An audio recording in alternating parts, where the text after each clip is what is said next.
This one I left out. I did the right ones instead of getting stuck there. Now here's another challenge right here. See where to cut first.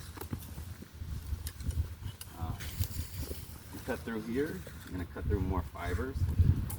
You cut through here, just want to tap it a little bit.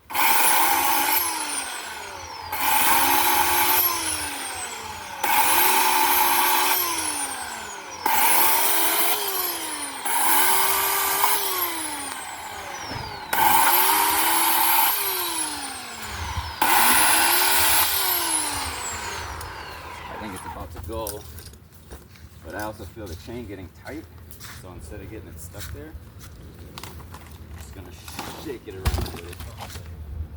If I went further in, it might have got stuck. Then the chainsaw stuck right here, and now you gotta get a second chainsaw. But yeah, look at this wicked break. All right, that's it for the ground.